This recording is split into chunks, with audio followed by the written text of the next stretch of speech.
Hi, I'm Stewart Spinks and welcome to episode 391 of my podcast, Beekeeping Short and Sweet. We're off and running, and in April, that means very changeable weather, intermittent showers and some chilly inspection days. I had this just yesterday, and although the bees behaved themselves, to a degree, they certainly let you know you're not welcome.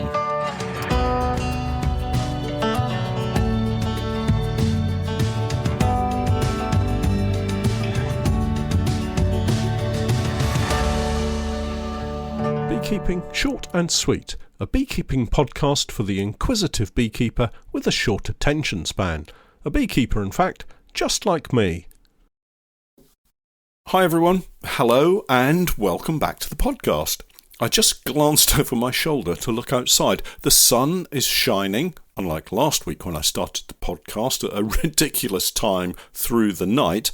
Actually, today, and yes, it's Sunday morning, I'm in the office and the sun is just rising over the neighbouring houses and throwing some lovely sunshine, nice spring sunshine, into the back garden. But it is quite chilly. No surprise there, it is early April after all. One of the special moments of the year for me is seeing the new vibrant green growth of the leaves on trees as they wake up after the long winter dormant period. I have a very small silver birch tree in my back garden. It stands only about 6 or 7 feet tall, and up to a week or so ago looked particularly dead and dormant. But then the leaves started to emerge, and now it has that very bright green new leaf look to it, and it's fabulous. It feels like we're really into the spring growth phase of the season, and with the spring growth phase comes the reproductive phase, of course. It is that time of the year. Before I continue, please bear in mind that local conditions vary dramatically. What I'm enjoying or enduring, depending on the weather at the time, could be so very different to the weather conditions that you have in your neighbourhood. So please do take that into consideration when listening to all that I share. Mostly through my podcast, I hope to convey my own personal beekeeping journey along with some tips and techniques that might be useful for you. But please don't follow what I suggest or what I do blindly without questioning or thinking through all of the varying challenges that I'm faced with or that are thrown out at you.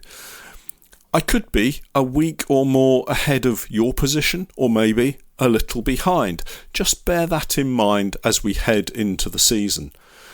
So, a chilly start today, but I really must get out and check in on some of the nucleus colonies I have over at the paddock apiary later today, despite it being Sunday.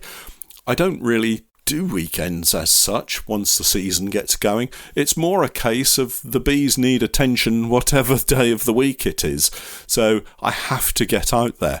Oh, and I'm not complaining about that before you say anything. I love every minute of it. Well, mostly, and more of that to come. Yesterday was a case in point where, although it was nice to be out with the bees, it wasn't the most pleasant of inspection days. The nukes have been growing strongly, too strongly in some instances, and yes, I have lost a couple of very early swarms from them. It's therefore really important to maintain a regular inspection routine through this important part of the season. Leave them for a day or two longer than normal, and you risk seeing them disappear over the hedge and into the field beyond. This element of risk isn't quite so bad with our full-sized hives. For the most part, they have extra space to work with, and in some instances, I've already added additional boxes. In fact, most have an additional box or queen excluders and supers. But back at the paddock apiary, it was a chilly 11 degrees and raining. Here in the east of England, we see little of the very heavy rain that blows in from the Atlantic Ocean. By the time it's swept across the UK, most of the rain has been dropped along the way, really. It's why the east is so dry for most of the year, I would say. Only when the rain comes in across the North Sea do we get a good drenching. But that tends not to happen so often through the summer, I think. But hey, I'm no weatherman. Yesterday was more of an April showers kind of day. A little rain blowing through, then dry, then some heavy rain showers, then dry again, then a little drizzle, then dry. You kind of get the picture. Oh, and windy, and that makes it feel colder than it probably was. But the wind chill effect is quite damaging for the bees, I think, particularly at these cooler temperatures. The plan was to chase around colonies and check for queen cells, starting at the fishing lakes and then moving across to the paddock. Actually, the weather in the apiaries at the fishing lakes was quite pleasant. Although it was cool, and it was around 9 in the morning, so still quite early in the day for inspections, the benefit at this location is I have sheltered apiary sites. That driving cold wind is broken by the brambles and trees that surround both apiary sites, and that really helps. I was finishing up inspections from earlier in the week, a lack of time and really poor conditions stopping me from completing the task. So not many hives and nukes to look at the fishing lakes. I have a mix of Langstroth and 14 by 12 colonies here, mixed nukes and full-size hives, and these are being prepared mostly for sale. The 14 by 12 nukes are in BS Honeybee's poly nuke boxes, which have performed fantastically well through the winter, but are of a one-piece body and floor construction, and it prevents the addition of another box on top should space be required. Normally, this wouldn't be a problem because I suspect most beekeepers would simply move the growing colony out of the nuke and into a full-size hive. Not the case here, and it obviously throws up a challenge in keeping them in the box until they're ready to be passed on to customers. The Langstroth nuke boxes that we're currently using are the Paradise Honey bee box, and these do come with a separate floor and brood body. So it is possible to double up boxes and give them more room, thankfully. I had 2 of these nukes in the apiary, and they were very close to running out of space. Panic averted, time to move over to the paddock apiary and tackle the Langstroth hives and, with a little help from the weather gods, maybe the 14 by 12 nukes too. Well, it was obvious when I arrived it was going to be a chilly, exposed inspection session. The wind was swirling around the hives, making it feel really very cold. So much so that I had to keep my jumper on beneath the Osama bee suit that I was wearing. These bee suits are great, but made for ventilation, and in cold, windy conditions, not my best choice of bee suit for the day. Smoker lit, it started raining. I jumped back into the truck and sat discussing my plans with Marley, Steph's cockapoo. He's a very good listener and doesn't interrupt me, well, very often. It quickly stopped raining, so I took advantage and grabbed for my smoker and hive tool once more. I have 4 honey paw Langstroth hives here, 3 single brood and 1 double. The first hive that I inspected really did let me know how this session was going to be. They weren't happy at all. I guess the temperature at this time was probably barely hitting double figures, and the wind was still making things feel really chilly. Timing and speed are the best tools for cold weather inspections, picking the right moment to open the hive in between the showers and not hanging around once the hive is exposed. This is where knowing why you're inspecting is so important. These are not lazy day, gentle, rose-tinted glasses kind of inspections. These are get in, do what you need to and get out quick inspections. The task for me today: find eggs and destroy queen cells. Then add more space if required.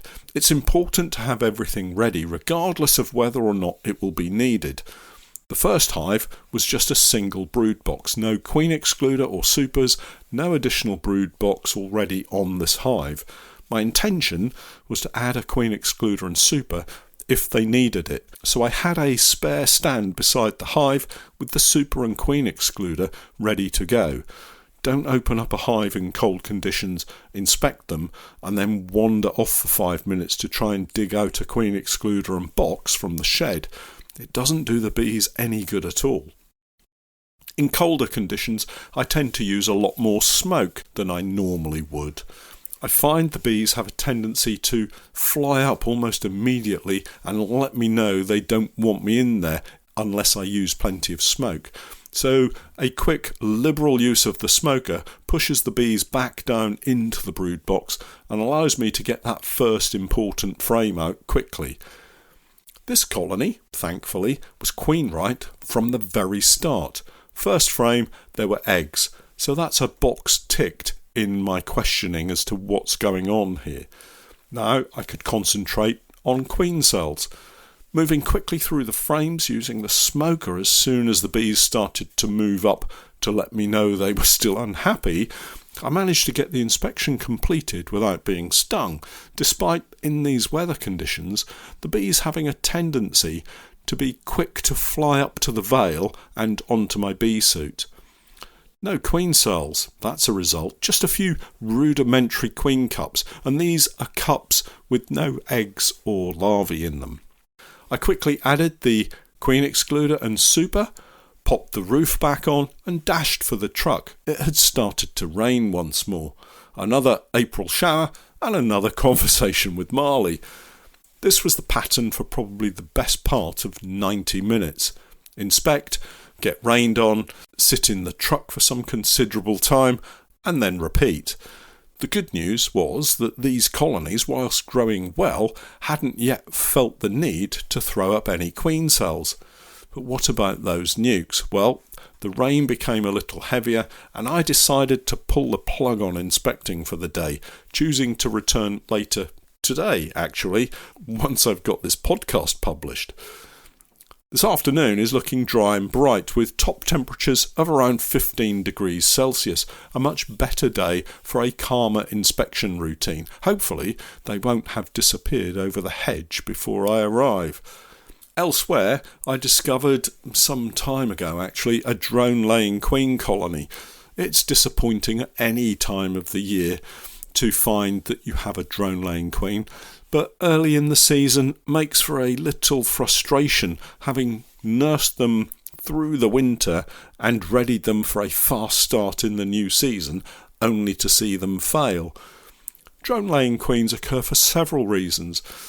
A lot of hobbyist beekeepers might find they have a special queen, that one that they've kept going through thick and thin for several years, admiring her ability to sustain that colony, producing a decent crop of honey each season, and maybe having a really lovely temperament. You really don't want to lose that queen. But this all comes tumbling down when finally she runs out of stored sperm and can only produce unfertilised eggs, and thus a drone-laying queen. My advice for any of you that have a queen like that you've been hanging on to for quite a while is to maybe produce some new queens from her before this happens. The thing here is to try not to get too sentimental about your beloved queen and replace her regularly, ensuring a well-mated egg-laying queen takes her place. You can always allow her to live out her days in a small nuke box if you really want to. Beekeepers can be such sentimental old fools, I find. I know this because I've been there. There are other reasons for queens becoming drone layers: poor matings, a physical abnormality in her reproductive organs. Sometimes, if the weather's really bad, a completely unmated queen. Whatever the reason, as long as they're healthy bees, you should shake them out and start over in most cases. Elsewhere, I've been cracking the whip to get my team of volunteers painting parts for nuke boxes so we can be ready for those all-important spring splits. We have 30 of the Paradise Honeybee box nukes to build, and being poly, they all need painting first. Simple masonry paint is all that is required, and it doesn't take long really, especially if you can rope in a couple of extra team members for a day or two. Of course, the painting sessions were followed by building the nukes. Building is probably too grand a word for the work. The great thing about them is that a little wood glue into the joints and a little bit of pressure, my body weight is sufficient to push them together, and that's really all that's required. 2 side panels and 2 end panels pushed together and you have a nuke box. These nukes do have protective sleeves that fit top and bottom on the ends to act as strong frame runners, so there is a little bit more to it, but basically the hardest part of the job is trying to squeeze the glue out of the bottle. I think next time I'll decant some into a dish and use a small paintbrush instead.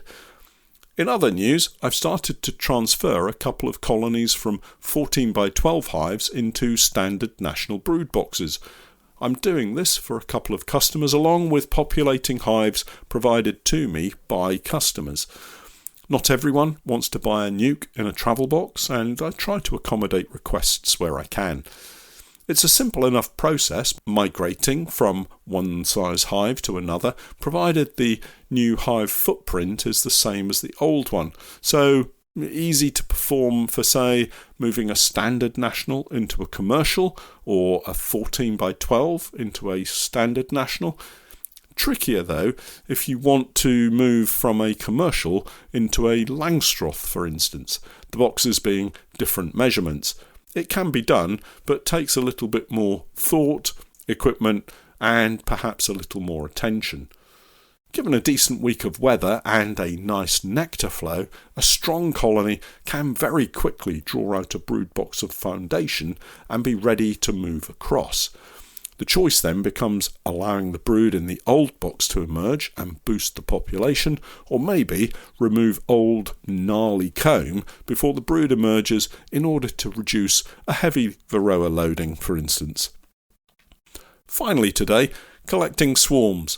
I get asked a lot about the risks, and perhaps I'll talk more about this in a week or two. However, in all the years of collecting swarms, I've never picked up a very serious disease issue in a swarm. Yes, they've had varroa, yes, they've had chalk brood, but touch wood, no foul brood diseases. Maybe I've just been lucky. The bigger issue has always been temperament. I've collected some very nasty colonies in my time and regretted it almost immediately. I've also collected swarms that have gone on to swarm and swarm and swarm again. So maybe don't get too excited about being called out to collect a swarm, and just be prepared for what you might bring back home. Well, that's it for this week. For all of you who haven't yet signed up to my Patreon page, I, together with Steph, have been creating beekeeping content for many years now. And if you're looking for some straightforward, down-to-earth tips and techniques, help and advice, then do take a look at my Patreon page. We have over 1,700 individual beekeeping posts, videos and podcasts filled with useful and timely help and advice. My approach is pragmatic and calm, sometimes entertaining, but always with help and support for the beekeepers at the heart of what I do. I keep my videos short and concise wherever possible, no waffle, no flannel, just honest beekeeping advice from years of keeping bees.